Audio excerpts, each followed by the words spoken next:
Okay, for the ionic equation wise, ionic equation basically shows excuse me, it's basically an equation that shows the ions.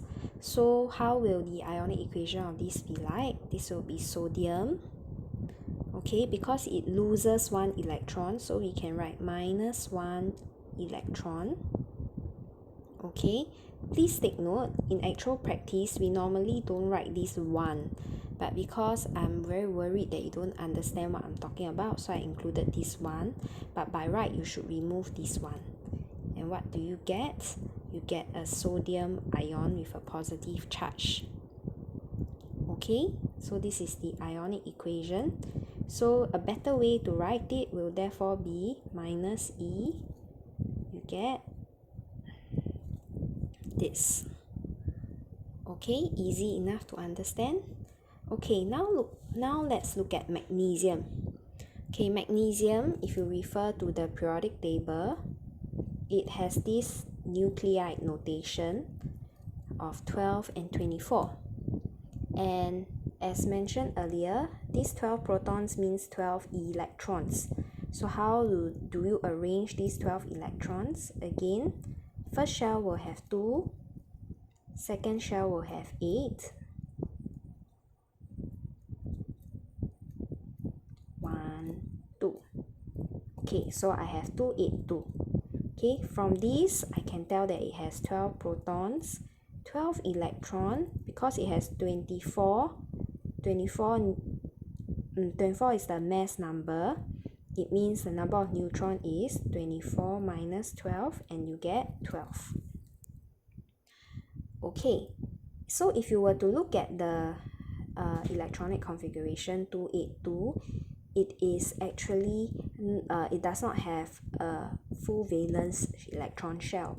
And how can it achieve a full valence electron shell? So it's either it gains 6 or it loses 2. So yes, again, the more sensible way is to lose 2 electrons.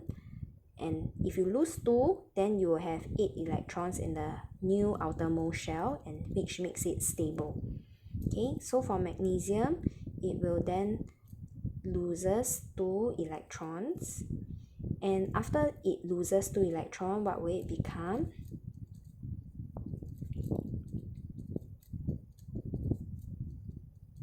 Okay, notice after magnesium loses 2 electrons, it now has 8 valence electrons.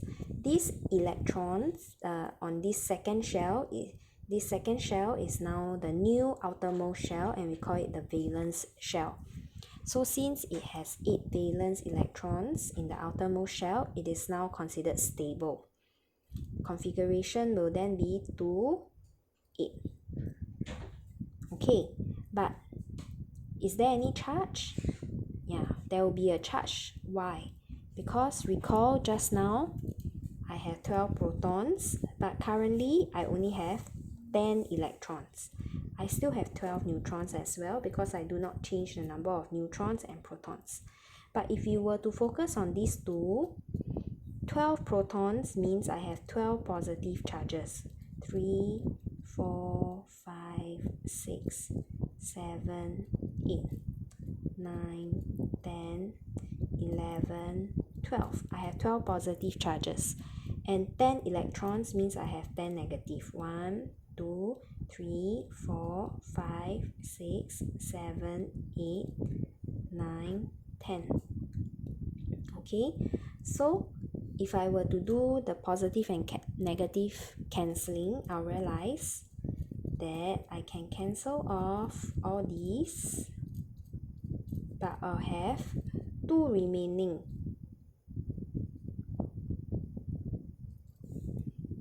Right? And this therefore makes magnesium now an ion because it has a charge of 2+. So how do we write magnesium ion? We write magnesium ion in this manner.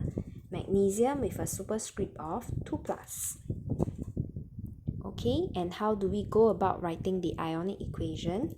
We will then write magnesium minus 2 electron, and you get Mg2 plus. Please take note, magnesium was an atom, now it becomes an ion. Okay, on your own, can you now try the formation of aluminium?